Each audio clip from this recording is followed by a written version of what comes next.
say something.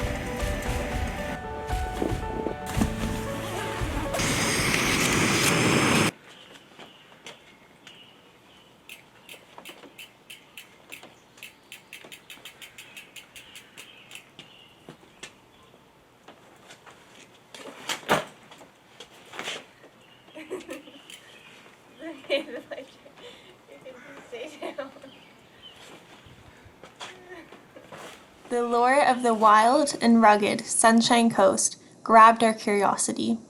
This led to many months of research and preparing for our expedition. However, our plans very quickly became washed away. This is where our adventure begins.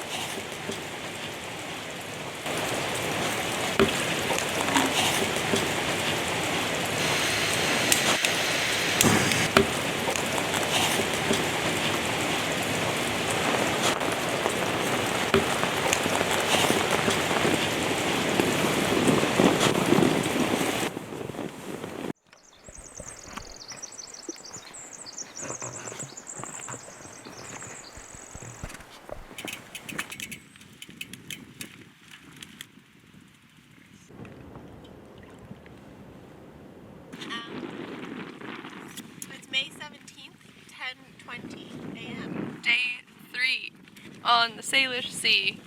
Woo! We got our bikes, got a good system going. Managed to get everything on our rafts. Somehow, we're actually floating. Yesterday it was questionable if these bikes were actually going to fit onto the rafts. Because to be honest, we haven't tried it before. So, Whoops. yeah, we got our socks out to dry here, which is pretty nice. Doing some laundry. Yeah, it's pretty unbelievable that we're actually like doing this. Yeah.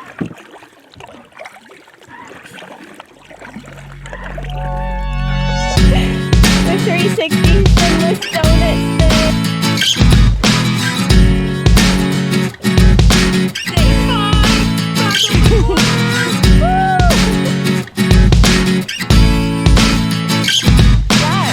Good morning.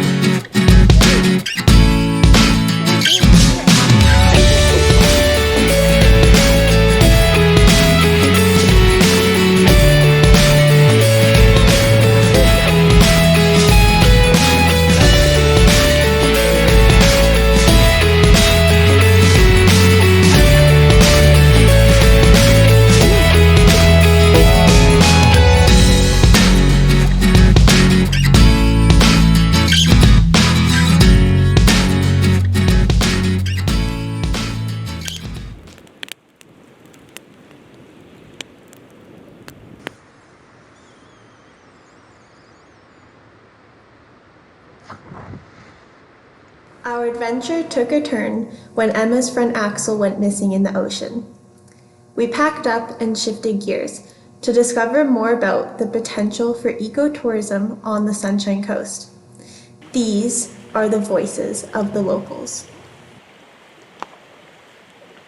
My name's Martin. I run Up the Creek Backpacker Lodge in Roberts Creek. I've been doing so for 18 years now, since 2004. We're the only hostel style accommodation on the whole Sunshine Coast, trying to appeal to travellers and families alike. For about 3 years of my life at Roberts Creek, I was actually the president of Sunshine Coast Tourism. So yeah, of course I'd like to see more tourism on the coast, but I think it needs to be done sustainably. To me, the greatest success with my place is when I have a full house of people. Like, I gauge this as a success when I have a full house of people but not a single car in the driveway. Most of the people who come to my place are coming for nature or adventure. So they're coming either to relax in the forest or the ocean, or they're coming for adventure, be that kayaking or scuba diving or mountain biking or touring cycling or whatever. A huge number of tourists come to use the forest, be that hiking the Sunshine Coast Trail or mountain biking in Elphinstone. Lots and lots of people using the forest, so the more the forest is taken from us, the less tourists will find that enjoyable. Hello, my My name's Ross Muirhead. I'm with the conservation group Elphinstone Logging Focus, also known as ELF. And we're a Sunshine Coast-based group here in Owesum and Roberts Creek. The tourism industry and the recreational industry is not being considered in the valuation of these forested lands. But they're undervaluing this land that is so close to our community. It seems to me that there's more wood getting out of the woods. It's logging truck after logging truck. Not everybody is of the same mind, of course, but well, that's okay. But I'm sure that the tourism is always it speaks to people, because we're all tourists, Above us, just to the north, is a cuplock that ELF tried to stop going on about 6 years ago. Our argument at the time was that the province really didn't know the value of expanding this provincial park to the local tourism economy and also for First Nations use. The recreational potential would have been long-term, ongoing, for as long as there's people on this planet to enjoy it. I know there are some people within the forestry industry that are trying to create a balance, and I'd like to see that addressed more accurately.